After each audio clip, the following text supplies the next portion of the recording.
Hello, this is AnlineOffline. Welcome back to another casuals quick guide to Call of Duty Mobile. For today's video, we'll be covering the Peacekeeper MK2.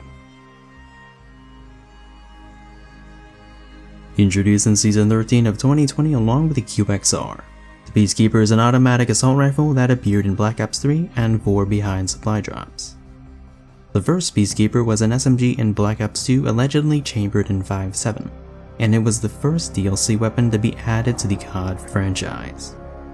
As an AR-15 platform with a flex playstyle, it's Treyarch's futuristic interpretation of the Honey Badger in 5.56. The Special Purpose Battle Carbine or SPBC from COD Online combine elements of the Peacekeeper and Modern Warfare 3's CM901. The AMR-9 is the strangest version, as there was a 9mm AR-15 in Modern Warfare 3 2023, with aftermarket parts that could convert into a double-barrel rifle like the Double Cross from Black Ops 4, or rechamber it back to 5.56 with a 5-round burst like in Advanced Warfare. The classic Honey Badger debuted in COD Ghosts, reappearing in COD Online, Modern Warfare Remastered behind supply drops, and Modern Warfare 2 2022. Founded in 1994, the Advanced Armament Corps is known for making suppressors and developing 300 Blackout. Necking up cartridges to be subsonic is not a new concept. Compared to them, 300 Blackout is more commercially successful. 7.62x35 is dimensionally similar to 7.62x39, but more compatible with 5.56 short barrel rifles. The Honey Badger was intended as a potential replacement for the aging MP5 SD that's both lighter and harder hitting. That didn't happen, and it wasn't commercially available until the late 2010s after Kevin Brittingham moved on to his second company, Q, also offering other expensive guns with unconventional names.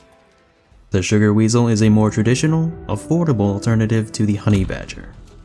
The Boombox is an AR-10 derivative, chambered in 8.6 Blackout, a 6.5 Creedmoor necked up to 338.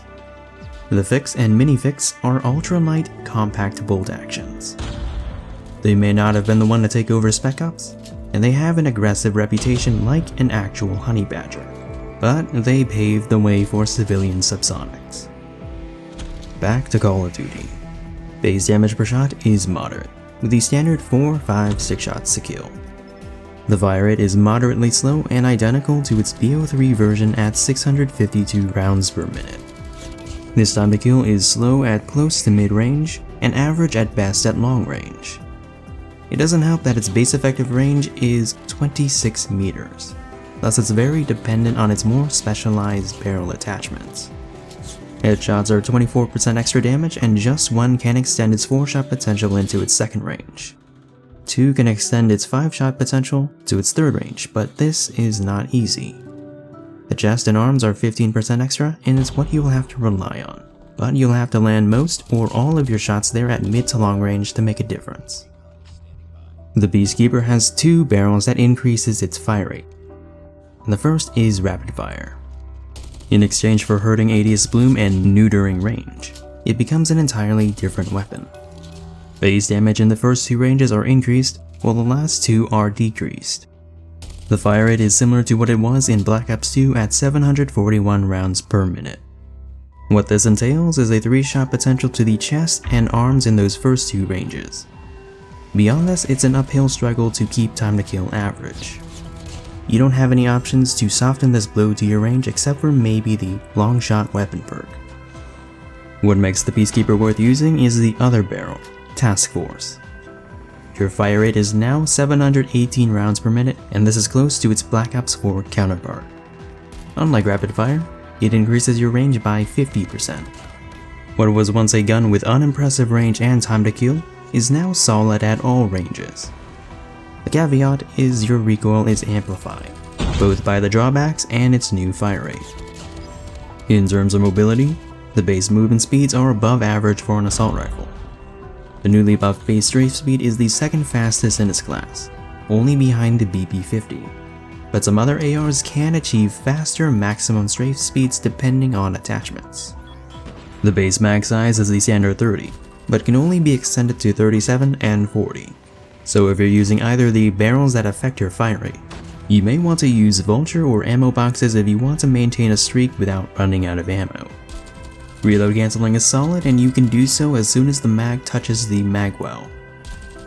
As for accuracy, the Peacekeeper has solid ADS bloom that's average for the assault rifle class. Rapid fire may hurt your bloom, but this is still on par with LMGs. The hipfire is relatively average for an AR. Flinch is solid and is no problem. The iron sights aren't my favorite, but I can use them. I wouldn't fault anyone if they want to use a red dot, especially if you prefer to have your FOV synced. And it doesn't help that I can't seem to delete the model and use the M4 sights like I can for other guns. In past Call of Duties, the Peacekeeper was a low recoil weapon. The same cannot be said about ours, as it's moderately strong and not beginner friendly as the pattern zigzags. With Taskforce, it becomes one of the more difficult guns to handle, and my only advice is to strafe as you shoot. When the Peacekeeper was first added 4 years ago, it was unique for having one of the best blooms, a Gunsmith not based on Modern Warfare 2019, and with it, solid strafe speeds. Despite this, and a mythic blueprint, it didn't stand out much in a meta dominated by heavy 3-shot ARs and blank scopers. Early 2021 had a paradigm shift that allowed for more viable SMG movement at the expense of many ARs and LMGs losing their bullet spread accuracies.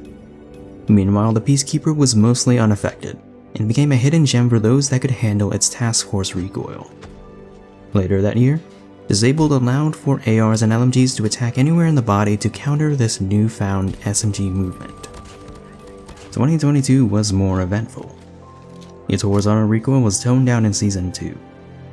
Next, its first range, chest, and biceps were buffed.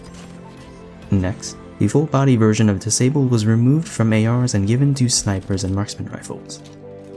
Next, its base range, base max size, and double stack reload speeds were buffed. Meanwhile, many guns had their blooms buffed to their current values, to the point where it's perfectly fine to run a red dot on most ARs. Next, its swap times were buffed.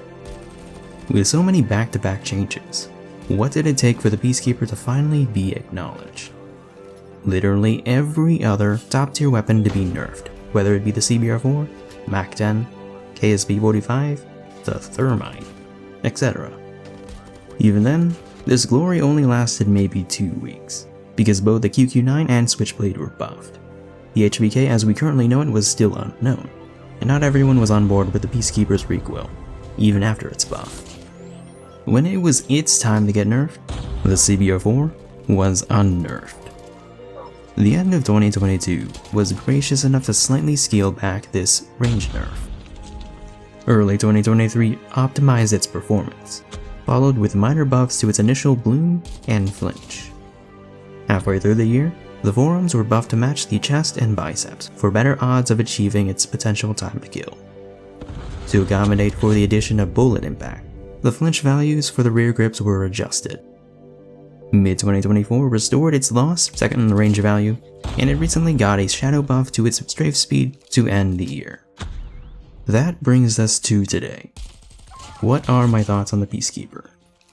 It's solid on paper, but in practice, it has shortcomings that limit widespread use. It's one of my all-time favorite weapons, but I feel that it's lost what made it unique in the past. It used to have one of the best blooms in the game, and now most ARs are just as good or even better. Its Gunsmith was one of a kind, improving mobility and handling without hurting its accuracy. Then other Treyarch guns were added. Its strafe speed was unique for an AR, then others were added, albeit with varying levels of sunk cost when min-maxing strafe speeds. So, how does it compare to its peers? Well, there's no point in comparing the base version, as it's one of the most underpowered weapons in this game.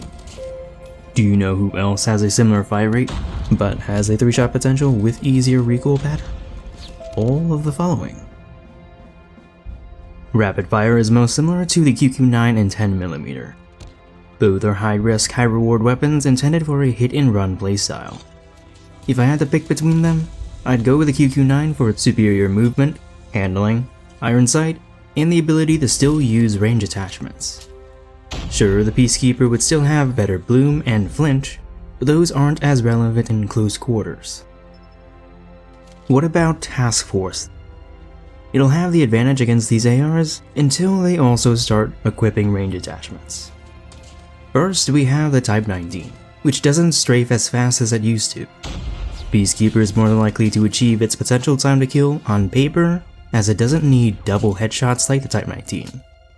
However, I would choose the Type 19 for its faster fire rate, movement, easy recoil, and larger magazines. Neither iron sight is great, but I can delete the Type 19's model to make it look like the M4. Much of the same also applies to the Grau. What isn't the same is its lack of forearm multipliers and ADS bloom. However, attachments can cover the latter, and it has no shortage for range. The Groza is another Treyarch gun with awkward recoil. It can strafe much faster, and has larger magazines, but it lacks the same bloom, effective range, and forearm multipliers. The Maddox is a fellow nimble gun from Black Ops 4 with a large base mag, but it lacks the body multipliers and initial bloom to take advantage of its range or easier recoil. Technically, it could outstrafe the Peacekeeper, but we're not counting echo fire. The AMAX could outrange the Peacekeeper when maxed, and has a 3-shot potential with double headshots, but its final damage range is a steep drop-off. The fire spread is poor, movement speeds are slow, and it's the only AR I'll compare here that can't hold more ammo or delete its model. It's been a while since I last compared anything to the HPRA3. The range is similar to the Taskforce Peacekeeper with better multipliers and less awkward recoil. The only thing is that it's pretty average all around. You could say that the Peacekeeper was ahead of its time at one point, but now is a little behind the times. So what can we suggest to make it more palatable? The single most common complaint is the recoil. I don't know how it should be handled, but at the very least, it shouldn't have to change directions 3 times. Second, it didn't deserve a nerf to the Agile stock. 30% is a fine compromise. Then we can give some of the residual to its rapid-fire barrel, because it needs a way to close the gaps. Next are buffs to the mag sizes. In both Black Ops 3 and 4, the Peacekeeper had a base mag size of 32. This by itself is not much, but if we extend the extended mag, then we can hold 47 per mag, and this gives you more options instead of solely relying on double stack. And lastly, it may not be the Honey Badger that people wanted, and I don't know if we'll ever get one with Warzone Mobile's existence, but it would be nice if we got the Black Ops 2 version and SPPC as blueprints. But hey, that's just my opinion. This has been a Casual's quick guide. Feel free to suggest what weapons you want to see covered next. My name is On, and I'm off.